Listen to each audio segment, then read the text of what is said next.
They found the body, but not the head. No screams, no sounds, just a locked door and a bathtub full of blood. In the heart of Japan's neon-lit nightlife, beneath the flicker of signs and the buzz of city noise, was a silence too loud to ignore, a silence only death could leave behind. This is not fiction. It happened, and what you're about to hear is far darker than you think. I am Agent NoFace. I investigate the forgotten, the forbidden, the things too dark for the headlines but too real to ignore. If you have the stomach for it, subscribe. This is Agent NoFace, where horror, truth, and the unknown collide. Let's begin. July 2023, Sapporo, Japan.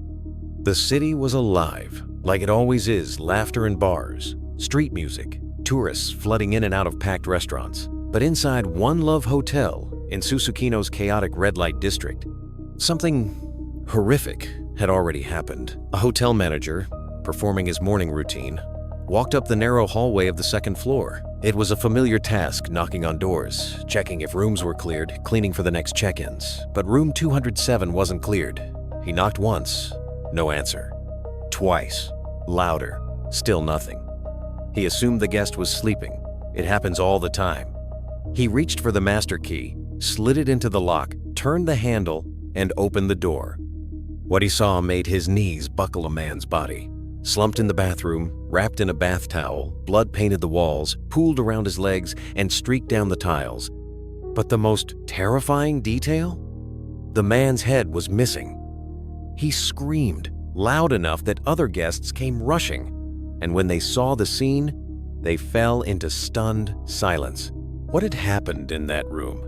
The police arrived within minutes. Forensics, detectives, investigators, and yet no one had answers. There was no ID, no wallet, no phone, no weapon, no clothes, and most importantly, no head. The victim had been cleanly decapitated. The cut was surgical, precise, done by someone who either knew what they were doing or didn't hesitate.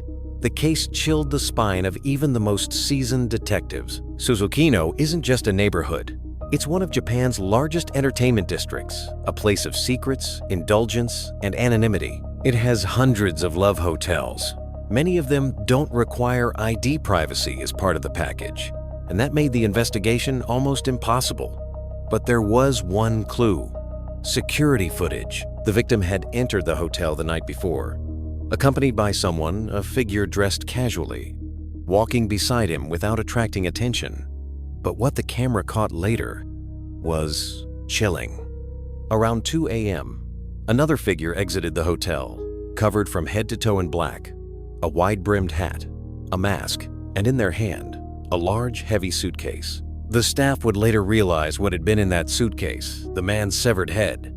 For days, police were blind, but a missing persons report gave them a name: the victim, Mr. Ura Hitoshi, 62 years old, a mild-mannered man, a construction materials worker, a former community leader. No criminal record, no enemies. Just one strange detail: he had a much younger girlfriend. Her name? Tamura Runa. 30 years old, unstable, erratic, but no one could have predicted what was coming. Runa had dropped out of school, had bounced between jobs, was described by her neighbors as cold, withdrawn, odd. But that's not a crime. What was a crime was what the police found in her home. They raided the house quietly. No one resisted. Her parents were home. So was she. Everything looked normal until they opened her private room. Under her clothes, they found a knife, sharp, surgical, still stained with dried blood. In her drawer, the victim's wallet, watch, and keychain. But that wasn't the worst of it. They moved to the bathroom, and in the dark corner of the tub, they found it. The head, rotting, silent, mouth slightly open, as if still screaming. Runa confessed, but what she said chilled the room. "He deserved to die," she said calmly. No tears, no anger, just a cold statement. She said he wanted to have a child, she didn't. He pressured her. She resisted, and so she killed him. She didn't just stab him. She planned it. She dismembered him. She made her mother record it. And her father? He helped her escape. Mr. Osamu, a respected psychiatrist, helped his daughter flee the crime scene. Her mother, Hiroko, helped hide the evidence. Together, they pretended life was normal, all while a human head decayed in the bathroom. When police searched the rest of the house, they found more disturbing signs. The Tamura family had treated Runa like a queen. Everything she wanted, she got. No consequences, no boundaries. They even referred to her as Lady. She was never punished, never denied. And when she murdered someone, they didn't stop her, they helped her. What does this say about human nature? We often think abuse creates killers, that pain causes darkness. But in Runa's case, it was indulgence, a home that gave her everything, but taught her nothing. Respect without discipline, love without limits, and in the end, obedience without morality. The Tamura case shook Japan not just for its brutality, but for what it revealed about what happens when love turns blind. This is Agent NoFace. If this case disturbed you, it should. But these are the truths that hide behind ordinary walls, ordinary families, and ordinary smiles. Subscribe for more stories they tried to silence.